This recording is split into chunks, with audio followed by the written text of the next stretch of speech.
Hey everybody, welcome back to Difficult Conversations. Today we're going to switch gears a little bit and we're going to go into an area that I'm going to be honest, I'm not an expert in what we're going to talk about tonight, but I have three people that are.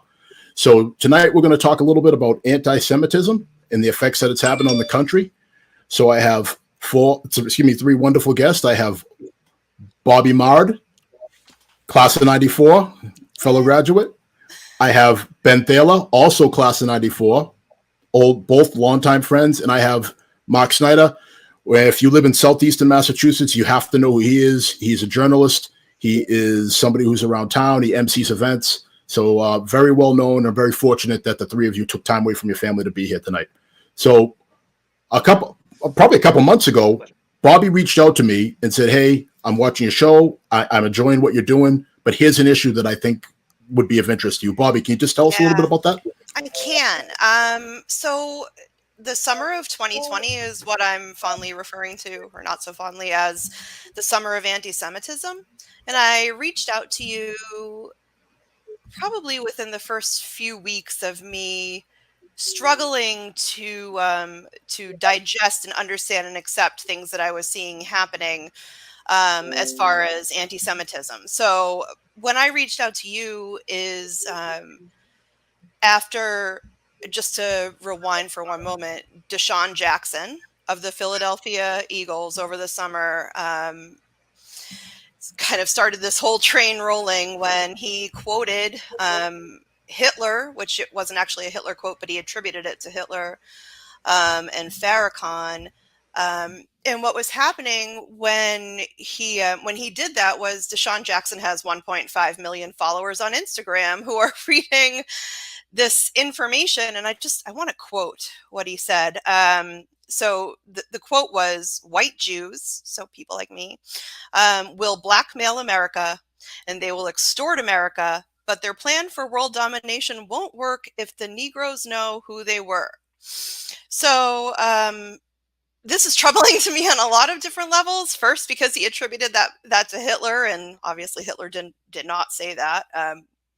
Would not talk about the Black community in such a way. And also because once he shared that story and once it came to light, I went and read the comments and they were all anti-Semitic and in support of what he had said, as opposed to saying, like, you don't mean that.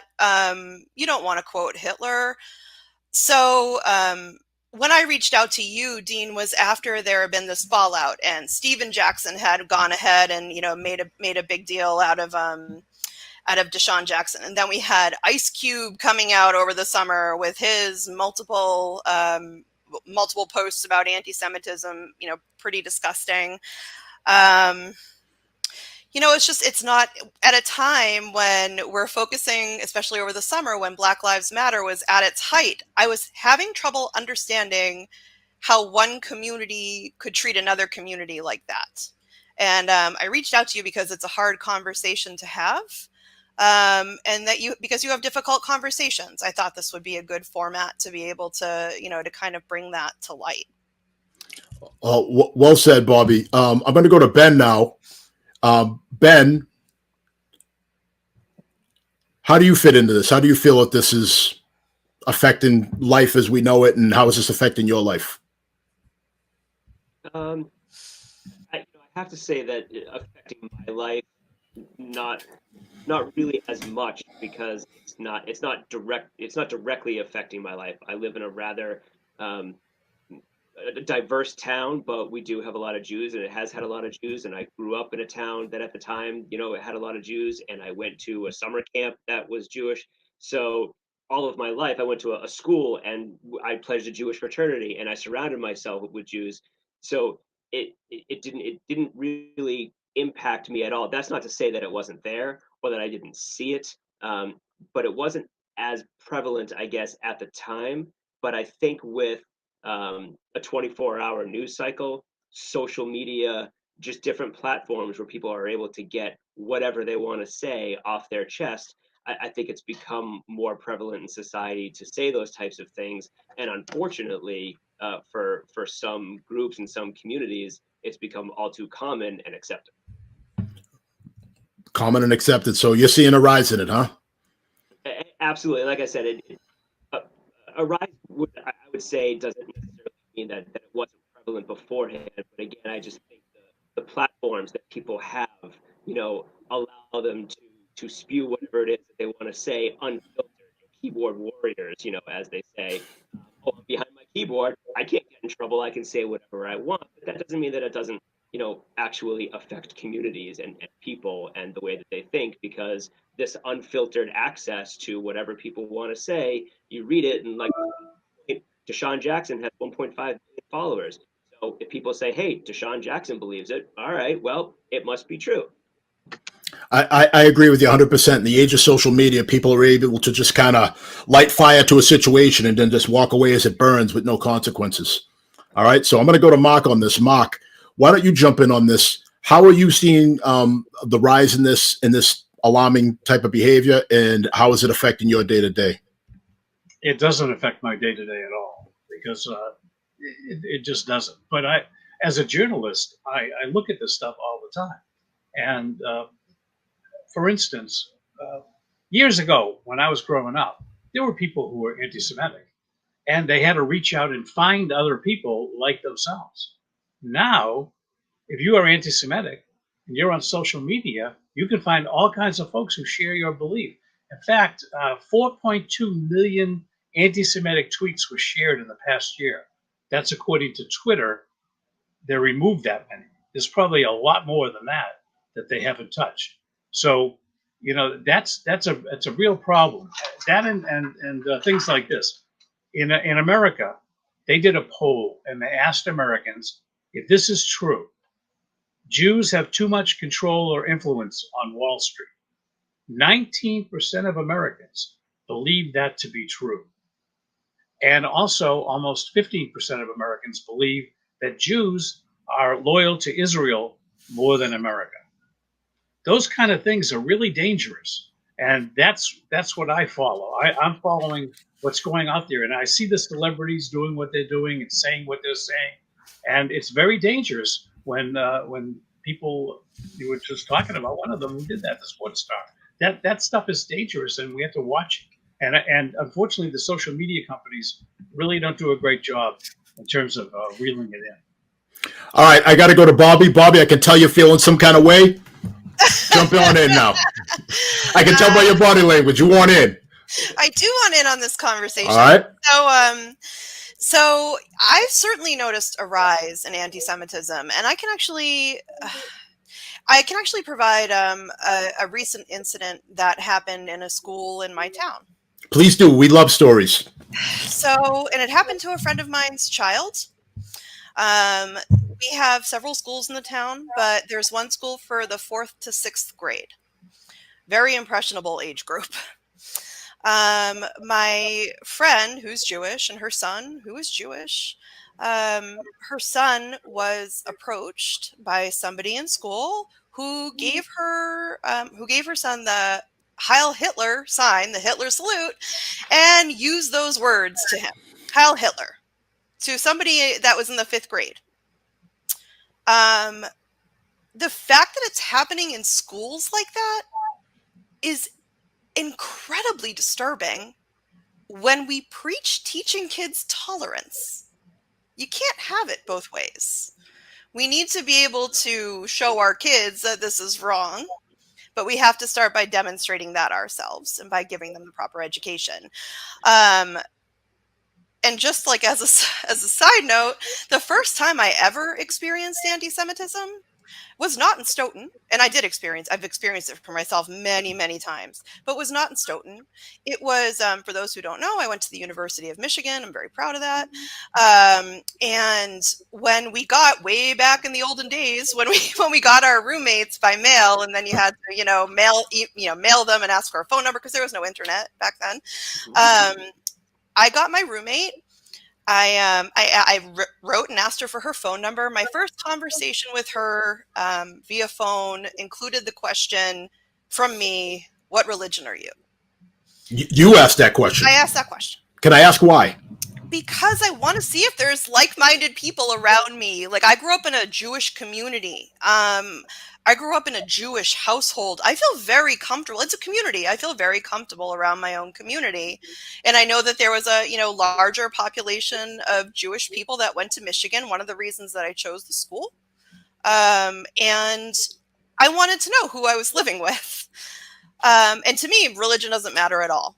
You can be any religion. I really don't care. And I'm actually really interested in other religions. But this woman said back to me, and at the time we were 18, when she asked me what religion I was, I said Jewish. And she responded to me, the only thing that I know about the Jews is that they killed Jesus. So, needless to say, I switched my room pretty quickly, but that was my first encounter with somebody actually saying something like that to me. Like, in Stoughton, that doesn't happen. I didn't get that in high school. We have kids of all races and religions in Stoughton, and in the high school, it was a nice microcosm for the outside world, I think. So, Bobbi, let me jump in real quick on that. All right. So, clearly not appropriate what was said. Yeah. So let's go back to the high school. The school issue. Yeah. So what was the school's response to that? Well, my friend got a phone call immediately. The child reported it. My friend received a phone call immediately. The other parents also received a phone call immediately. What we found to be really interesting is that this child is Indian. So it's like one minority group saying something to another minority group in town's very complicated issues, Yeah. So we don't think the kid actually knew what he was saying, to be honest. It makes it very difficult for the school nowadays, because now a lot of what they've done, a lot of discretion's been taken away from school administrators. So now it's almost like they have checklists, and it's one protected class versus another protected class, which complicates things. It does. So that's all good stuff. Mark, go ahead. Students had some issues though. I haven't lived there in a long time.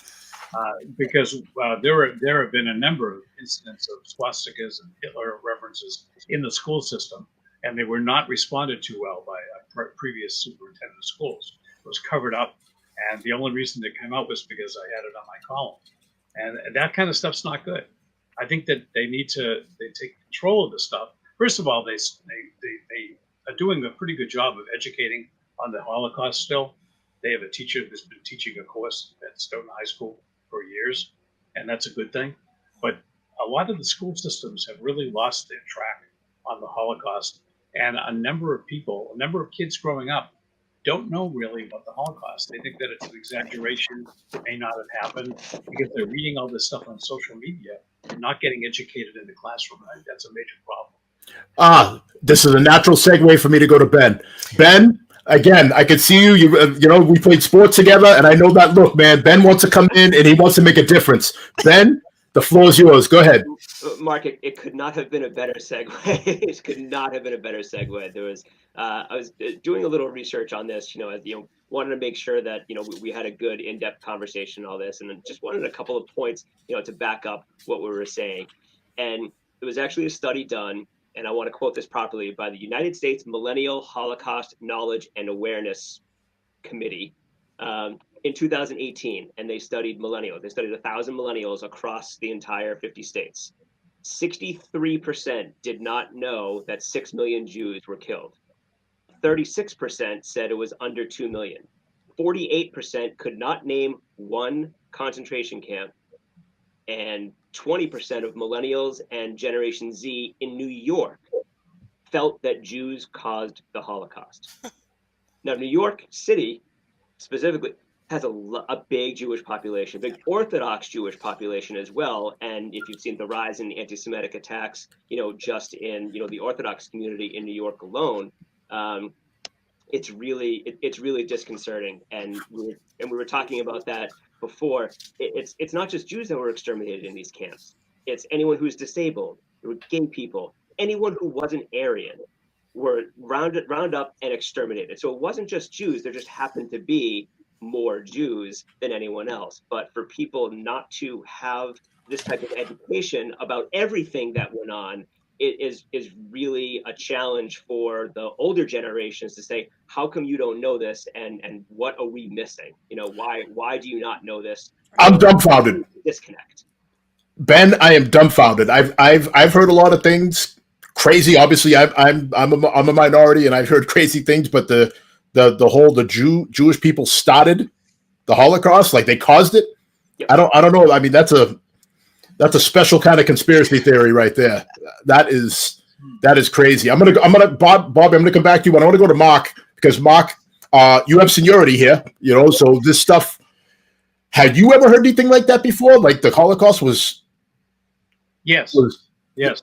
That actually, the study that he quoted from did get wide exposure in the mainstream media. I mean, people know about that.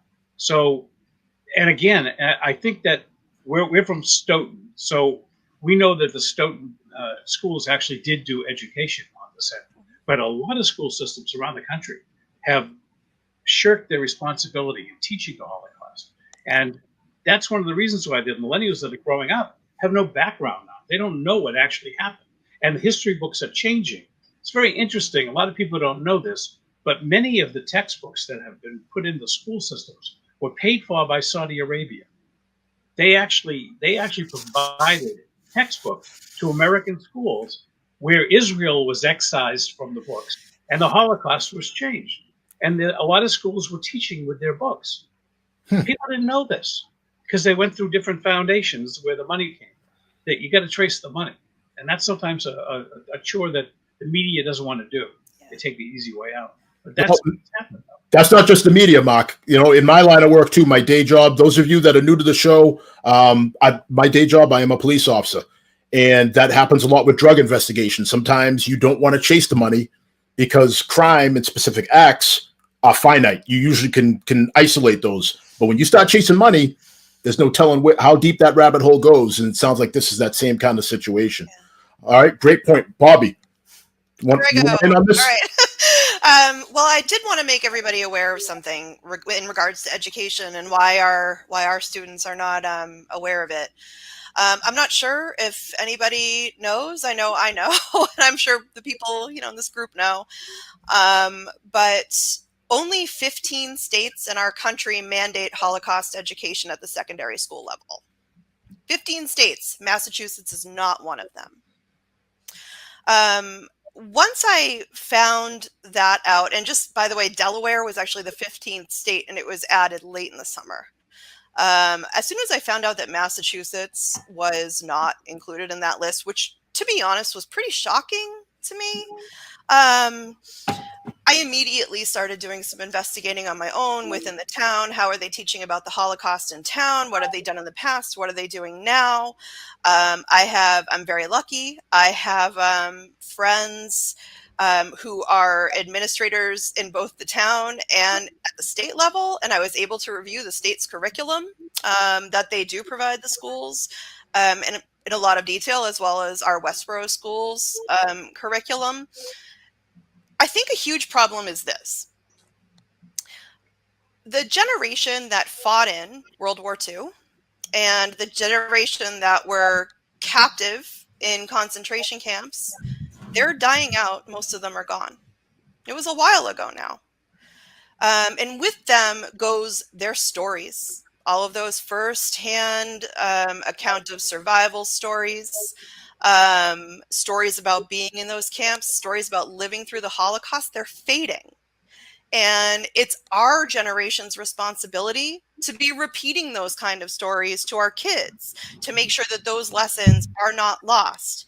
Because if we fail to educate them, history is doomed to repeat itself. That's the way things go. I got to jump in on this because I couldn't agree with you more about that point. About at some point, yes, schools need to adapt and change their curriculum according to the times. But we also have to remember, we've all been in school. There's really only 6 hours of learning a day that happens in school. So we can only put so much of this in school. You have to go, what's happening in the other 18 hours in that day? So this has to happen at home. It has to happen in your organizations, your community groups. We can't just put this on the schools because And I'm not saying you are, but this is a conversation we've also had about Black history. So it's literally, we're saying the same exact thing, where Black history, as you know, we were all in school together, like really the only thing we learned in elementary school was that blacks were slaves. Yep. And that was a horrible day for me. I'm I sure never talked there about it was. with you folks, but that was a horrible day because I was the only black kid in the class my entire elementary school career. And now everybody's turned around, they're looking at me and this and that, and it's just that was an awful day. It would have been better if there was more substance and they told more positive stories about what was going on. Yeah. Just like Bobbi, I remember your mother used to come up to the school. Yeah. And another contingent of Jewish parents, mothers mostly, would come up and they would talk about Hanukkah and they would talk about the traditions and they'd make those amazing potato latkes Right, for everybody. I love those. I can still taste them, so. But You'll that's have to the come kind to of my house. I'll make it for you this you're year. not going to have to ask me twice. but that's the kind of stuff that needs to happen. Mark, I'm going to go to you real quick, then I'm going to hit the comments. Go ahead, Mark. I actually want to just make I hate to do this, but I'm going to do a cheap plug because talking about the Holocaust, I actually was a producer of a movie called Etched in Glass, the Stephen Ross story, and it's premiering on WGBH TV Channel 2 on November 12th at 9 p.m. So it's a really good film about a Holocaust survivor. Mark, so what I'm going to have you do is, can you please put the information for that in the chat? So everybody out there, please pay attention to the chat. Mark's got a great project that's coming up, and he thinks that it bears on this conversation. It's something that could be enlightening for everybody. So really quick, let's hit the chat because it's lighting up right now. All right, I'm going to go way back. We had Derek Small, which I put on the screen, class of 94, doing great stuff. Thank you, Derek. He's a school administrator and a very good friend of mine and a classmate of ours. Michael Powell says,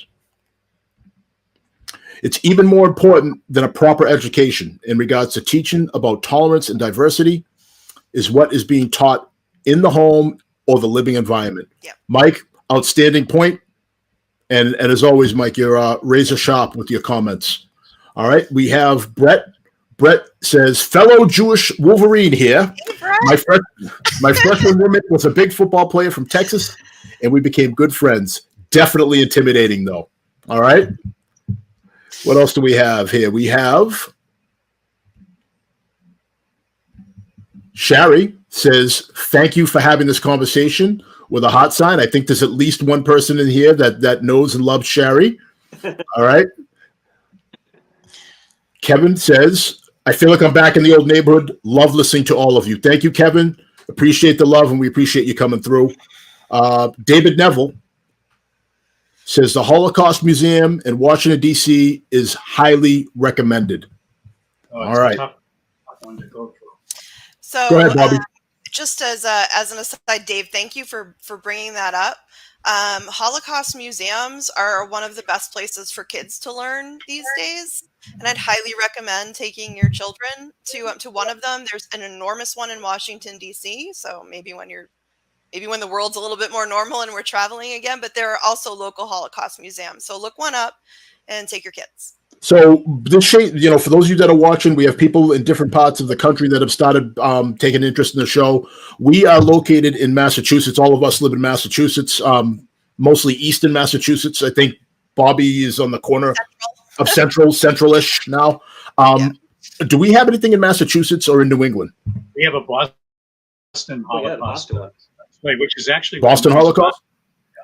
It's etched in glass. There's a big glass thing. In fact, someone smashed it up, and it was damaged, and they had to fix it.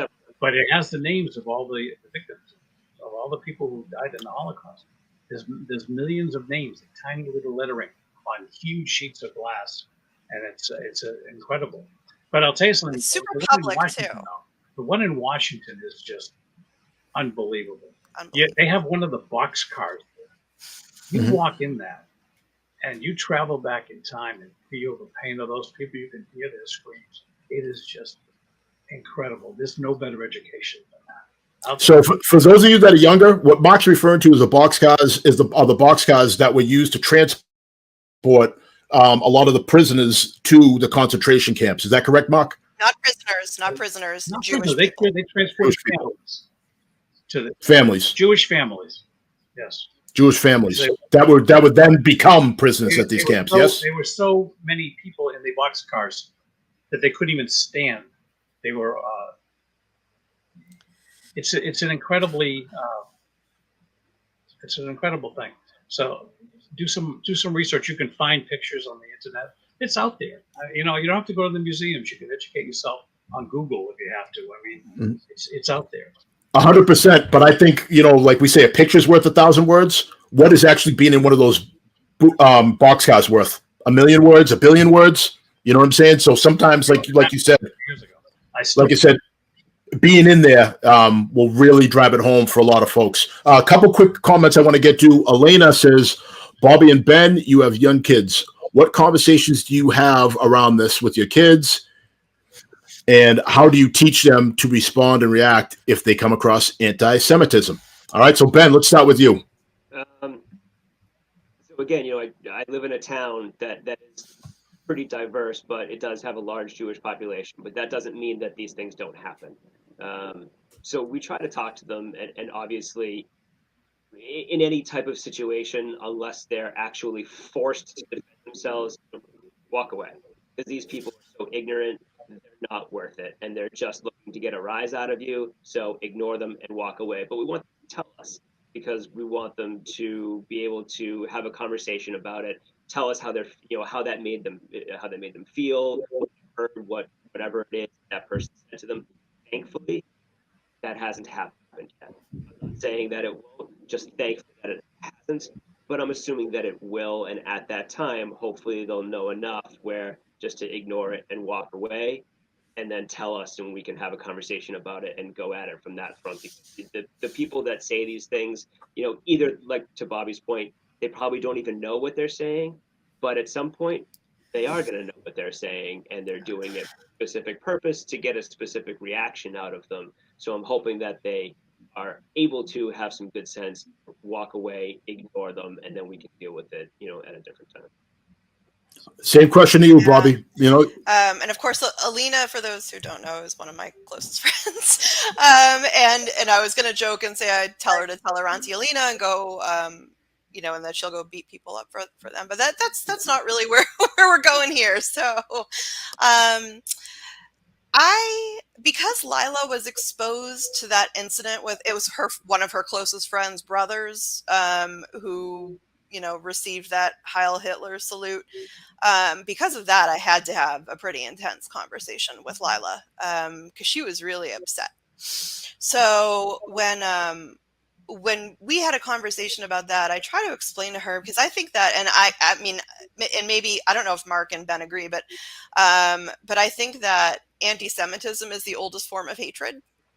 And it's been around forever. And I want my daughter to understand that she won't change people's minds if they're resolute against disliking Jewish people, but that those people just don't belong in her life anyway. So we've, tried to explain to her that people will say and do things that she finds horrible. Speak up against it if it's, if somebody else is being harmed. We expect for you to stand up to that person, stand up and help that person. And if it's you, I would hope that your friends will stand up. What are you doing with your kids? Well, it's interesting. When they were younger, what did you do? Well, I was just thinking that the way we raised our kids, if everybody did the same thing, we wouldn't have a problem, because our house was colorblind, religious blind, everything blind. We had people of all stripes at our house. My son played football. He was the quarterback, so we had all the kids on the football team. It was quite a group of different people from Jews. Actually, I don't think there was any of the Jewish kids on the team, but most of the kids were of color, and they were great. It's a wonderful thing. They're all family. All these kids are family right now, still. 10 years after graduation. So they don't think they really ran into a lot of problems with anti-Semitism growing up in Stoughton. None of the kids that I talked to, my kids didn't share that kind of problem. But they were friends with a lot of kids who had families like us that welcomed everybody in the home and spoke nicely about everybody. And I think that and we encouraged kids to come over on Sunday night for a Chinatown dinner. We had lots of kids over, and we had big Italian food dinners with meatballs for everybody. This was the kind of thing we did, and a lot of the other kids did the same thing. And I think we need more of that. We need more parents getting together with their kids and teaching them that, we don't judge people by the color of their skin, by their religion. We judge them by their character. I mean, it's been said many times. Martin Luther King said it the best. But I mean, it's true. And I think that if more people brought their kids up like that, there'd be a lot less problems in our world. I have to agree with you on that. So I'm going to jump in on this because Ben said something that really brought me back to our childhood about, how to handle it when someone, particularly a kid, says it to another kid. All right. Now, your boys are a little bit older than you and I were when I transferred into the given school, but, it didn't take long for somebody to bring up the color of my skin in a very derogatory way. So I'm not going to say I disagree with what you said as far as walking away, but sometimes it doesn't hurt, even as a young kid, to maybe ask a couple follow-up questions like, well, what made you say that? Or why are you coming at me that way? Now granted, I'm not, that could lead to, well, not nowadays, kids don't fight anymore, but back before when kids fought, that led to me getting into, I'm sure you remember, I got into a few dust-ups back in the day over that kind of stuff. But sometimes it helps to get to have a discussion, and you'll get to somebody else say, you know what, I don't even know why I said that. Or, you know what, somebody at home said it, and I just was repeating it. I don't really know what it means, so I saw it on a show. Because that kind of stuff matters. Context matters. Because if I, wasn't friends with every kid that said something that was a little on the fringes racially as a kid, like I would have crossed a decent amount of kids off the list. Yeah. Because, you know what I mean? Because it was things that maybe they heard from older siblings or parents, but it wasn't necessarily what was in their heart. So I want to say something, share something about Randolph, because that's where I grew up before you guys. But in the 70s, there were people walking down Randolph High School's corridors saying, Jew, Jew, Jew. There was a lot of anti-Semitism when I went to school. It was prevalent there. And a lot of those kids, were really, really nasty individuals who would rob kids and put their heads in the toilets. And this is the kind of stuff that was going on in the 1970s in Randolph, okay? And now all those kids, when we go to the reunions, they've all changed, and many of them have apologized for their behavior. Some haven't because they don't remember what they did. But I remember it. I remember every single thing that people said to me when I was growing up. And I've welcomed all these people into my life that have come over to me now. They're all thinking that, they all say to me, oh, we were friends in high school. I didn't know any of these kids, except the fact that they tortured me. But, I'm still friendly with them because I don't hold grudges. But what I'm saying is that was a prevalent thing in the 70s in Randolph. And now it's a very diverse town. Back then, it wasn't as diverse. There was a lot of Jewish people in Randolph, and there was also others that weren't, and they fought. And I hear you on Randolph. Again, like Bobby brought up my speech earlier when we were talking backstage that I gave at a high school. We ended up in Stoughton because we were essentially, I don't know what the official term is. I don't know if it's called redlining or what, where we weren't really shown very good properties in Randolph, and because they didn't necessarily want black families there back in the 70s. And lo and behold, now Randolph is probably the most diverse town in New England. So that's how we ended up in Stoughton. Two black children, two black kids in our class growing up. Mm-hmm. I'm very good. Oh, but they're great people. But back then, I can just imagine how they felt listening to you before, talking about your experience. Yeah.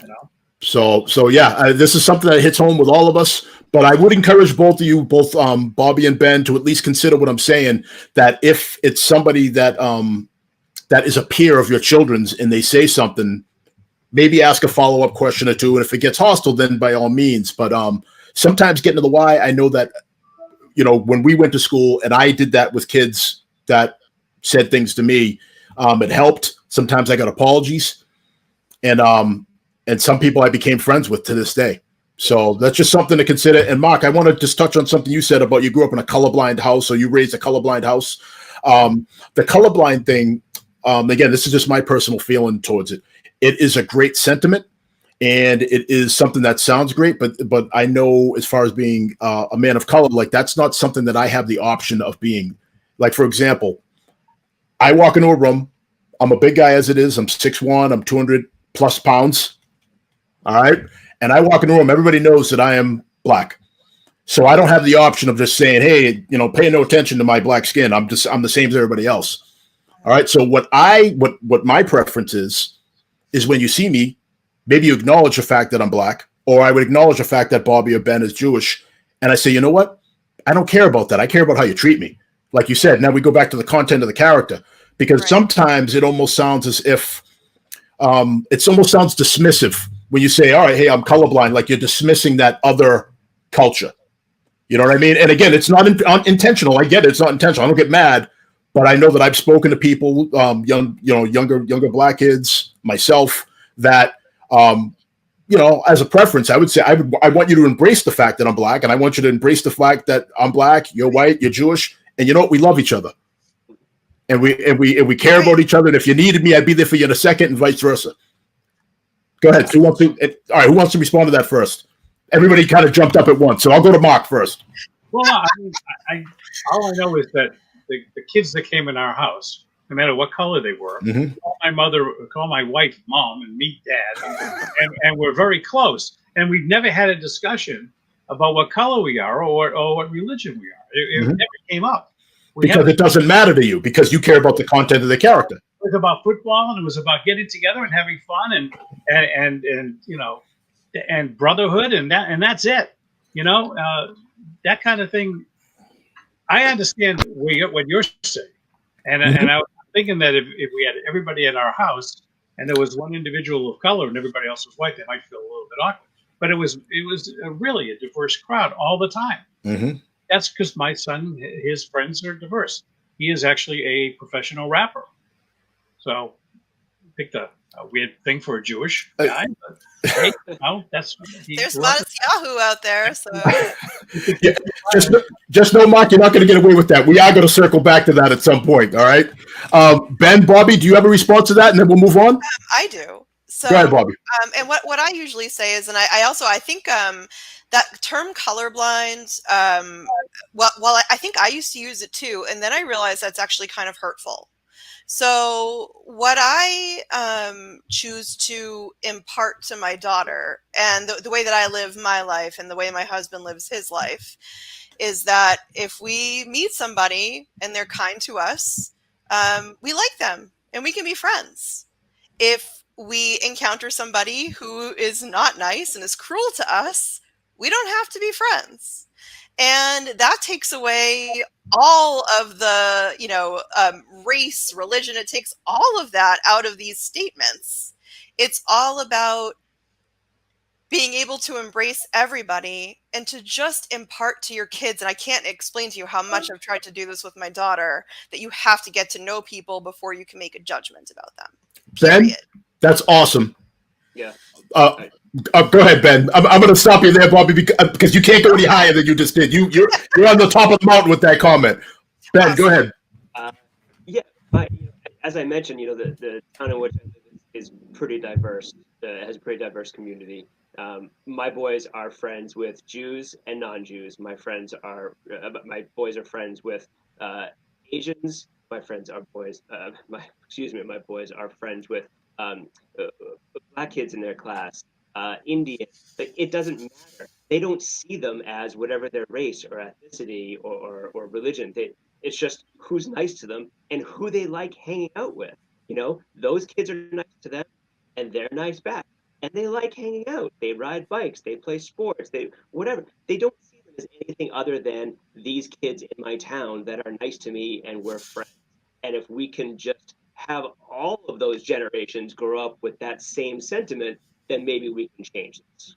I can't agree with you more. I'm just going to talk about one thing. Both of you, it's interesting that I have both of you here, because both of you had sets of parents that really made me feel great and really made me feel wanted. But in particular, Bobbi's mother, your mother and I always had a synergy.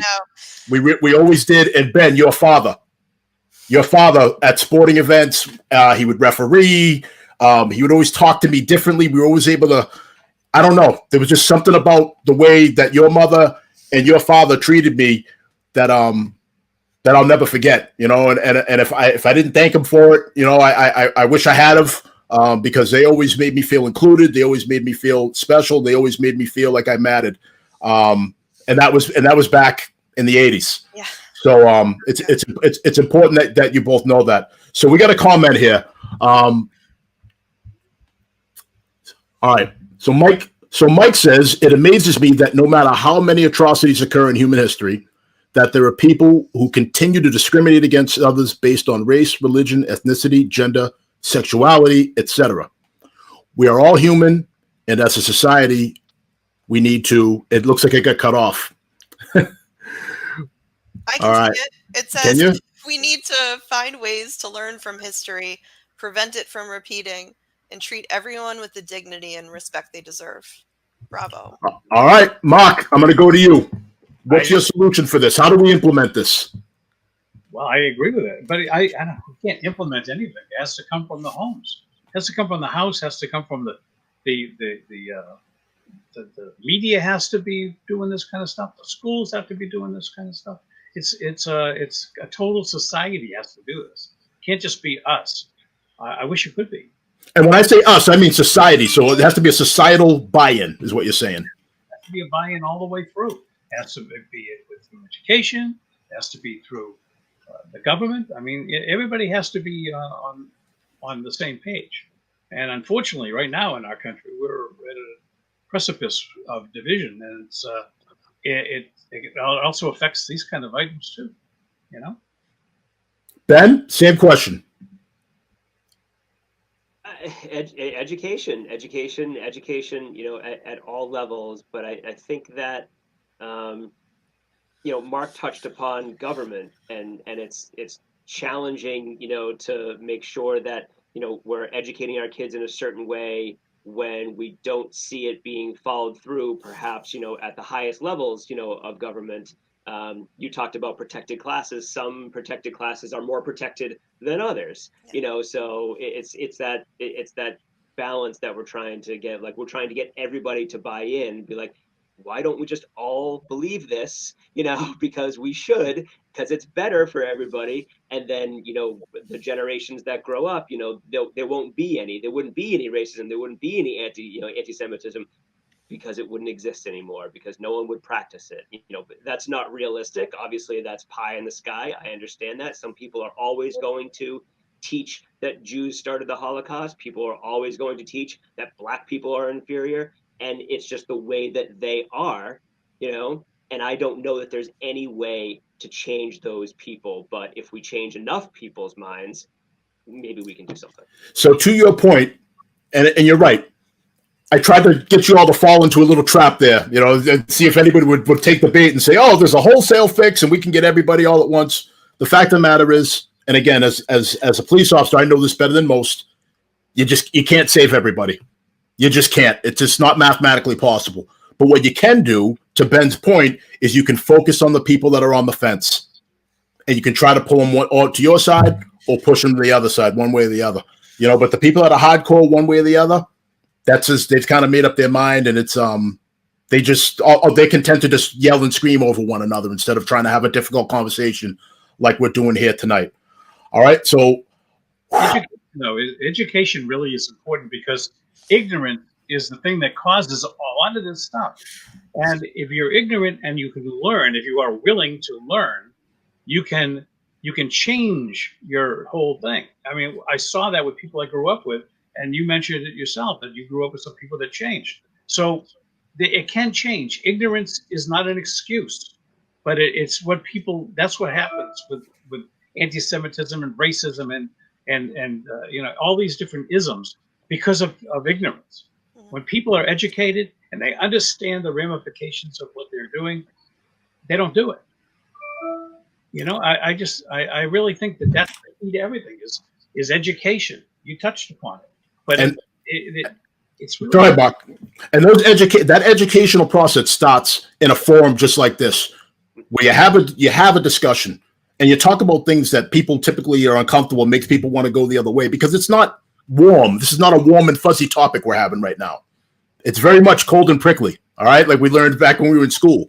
And to Ben's point earlier, if we treated everybody well, it would really just be listen to your kindergarten teacher. Because I think every kindergarten in America, you know, you learn these basic principles of how to teach people, but somewhere along the line that message gets muddled and we move away from it. So I'm just going to go a couple quick comments here.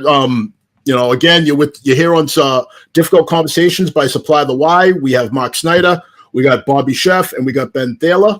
So I know you I'm wanna sorry, call me Bobbi Mard. Nobody's You know called me what? that in a long time. Because we started going back in the day, and I immediately went back to how I knew you. There you You go. know, it always flowed. Bobbi Sheff. You know what I mean? It did, I didn't say it? it all at the same Not the thing. same anymore. So we had a comment from Diane Druckman Thaler. I think that somebody here is pretty close with that young lady as well. She says, we're listening and Ed is smiling.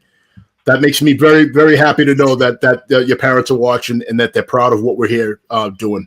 That really means a lot to me.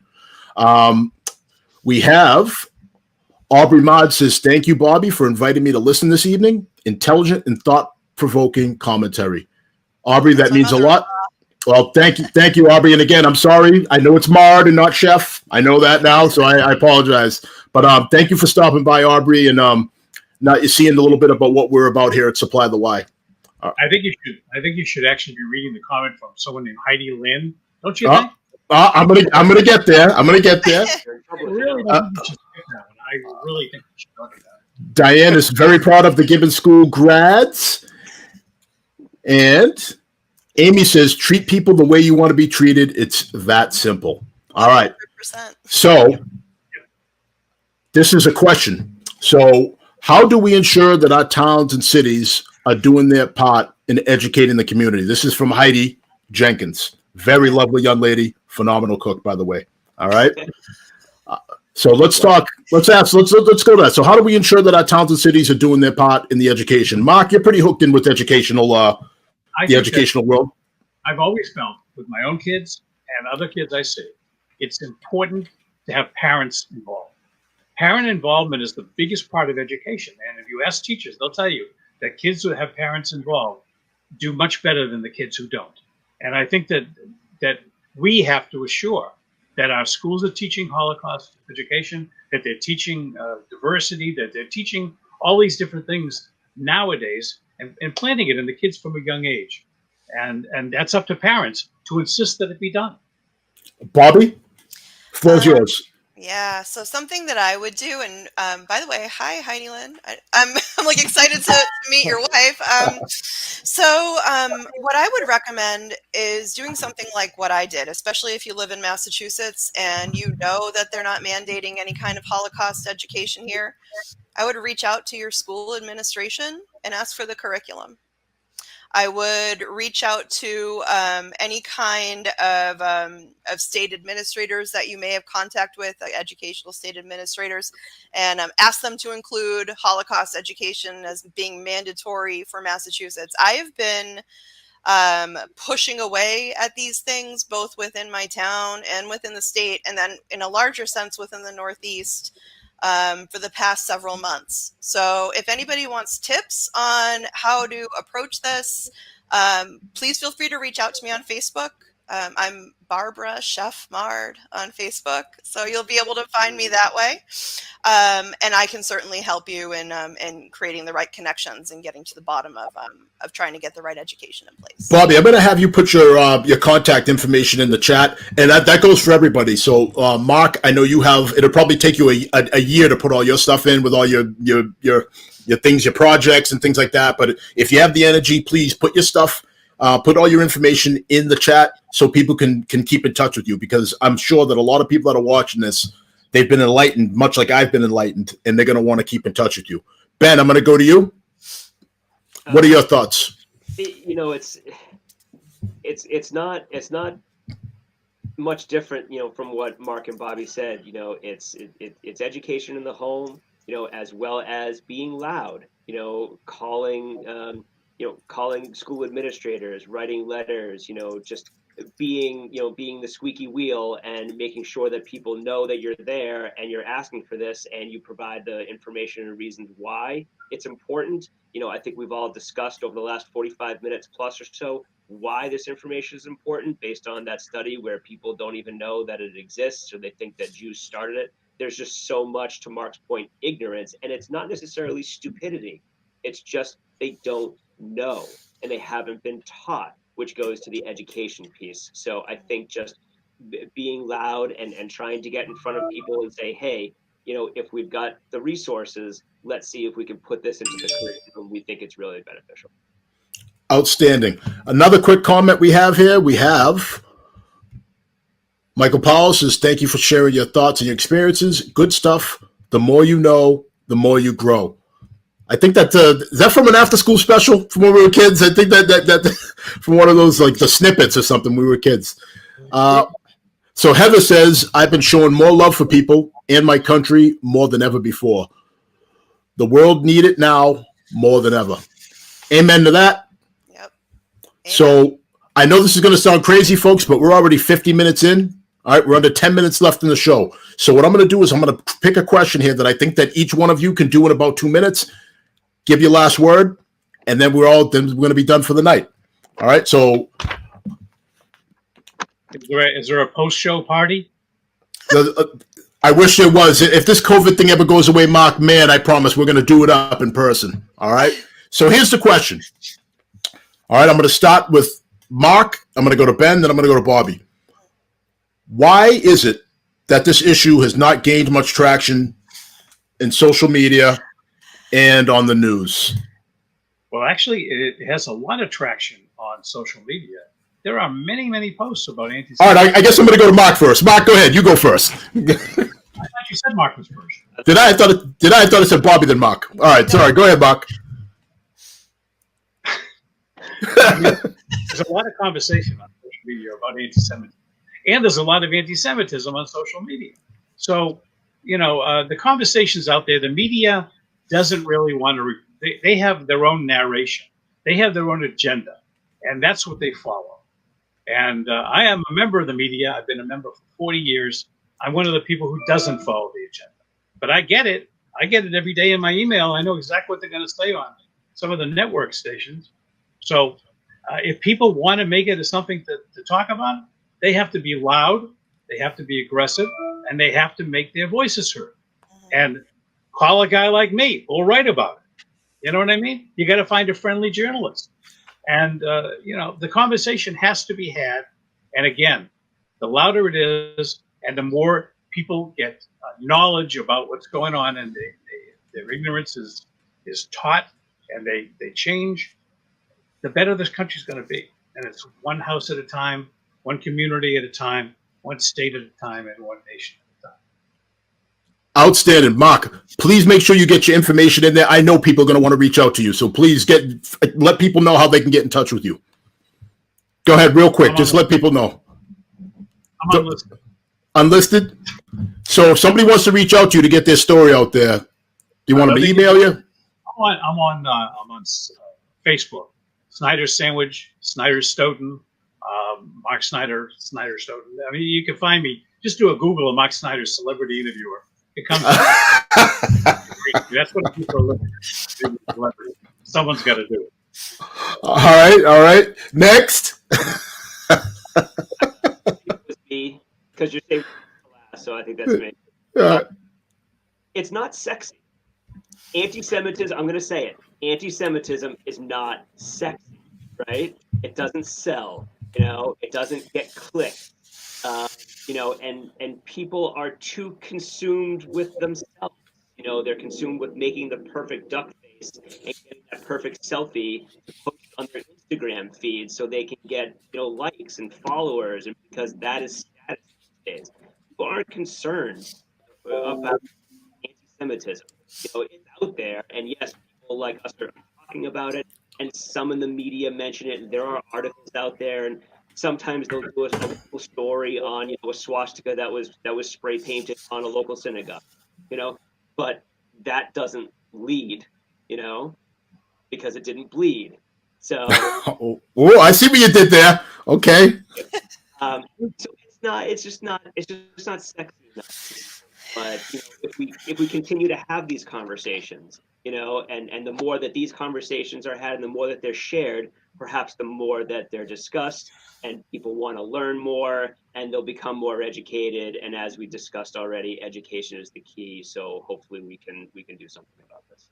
Outstanding. Last but definitely not least. Oh, it's my turn. So I think Ben's absolutely right with it not being sexy, and I think all three of us work in media. So,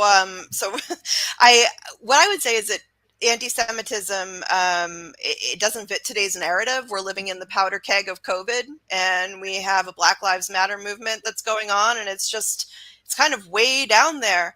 But I also think that it doesn't get the attention because of what Mark said, where the Jewish people are not standing up screaming for coverage. We're not standing up yelling that this is, a bad thing that's happening. I mean, I have been personally, but I don't speak on behalf of my whole community. So I think it's really an issue with, to be honest, more Jewish people need to take this very seriously. And our comrades need to take it seriously and really step up the support, because it's gross, the stuff that I read on Facebook. I mean, I wish you could have sat in my shoes over the summer while I cried while I read comments on Facebook. It's very upsetting, but it's also where a lot of these battles are kind of taking place. So I'd say if we want coverage, we gotta be the squeaky wheel. The squeaky wheel gets the grease. Well said. Well, we're up against it. We're down to about a couple minutes left. I can't thank you all enough for taking the time out to do this show. You can tell by the response in the chat, and I know that this is going to get shared a bunch because I don't hear many forums like this discussing this issue, and hopefully this is the start of something. And it's something that I know you're passionate about, and I know it's something that is near and dear to your heart. Now that I've been made aware of it, and it's in my face, I can't just sit back and say nothing about it either. All right, so a couple quick shout outs for the night. So if you've noticed behind me and you've been following the show for a while, I want to give a shout out to Meeting House Mill for the beautiful background that they were able to provide for me. So Karen at Meeting House Mill, she can handle all your crafting needs. You need cups, you need etched glass, you need backgrounds for your talk shows. See Karen at Meeting House Mill. She does amazing work, and she really is a magician. All right. Also, I also want to give a shout out to KP Designs for the shirts. They have put together this logo and put this together. Again, I couldn't be doing this. I wouldn't be here if it wasn't for certain people supporting me, and I want to thank everybody that's been supporting us and that's understand the mission of Supply the Why. So really quick, Bobbi, any particular social media or anything like that you want to direct people to before we go? I do. So I want to let everybody know about the Anti-Defamation League, which is the ADL. It is not the be all end all of Jewish resources, but it is a half decent one. Mark doesn't like it. They have a really good incident tracker though that I like. So where you can see all of current anti-Semitic incidents. It's also very grounded in the left. So I think that's why some people don't really love the organization. There's a couple of others that I'd suggest checking out. One of them. All right, you got about 30 seconds. Sorry, antisemitism.org. I'd recommend going to a Holocaust museum, and also the Jewish Council for Public Affairs at jewishpublicaffairs.org. We'll have a lot of information for you too. Outstanding. Ben, anything that you want to direct anybody's attention to? Any causes you want to shout out?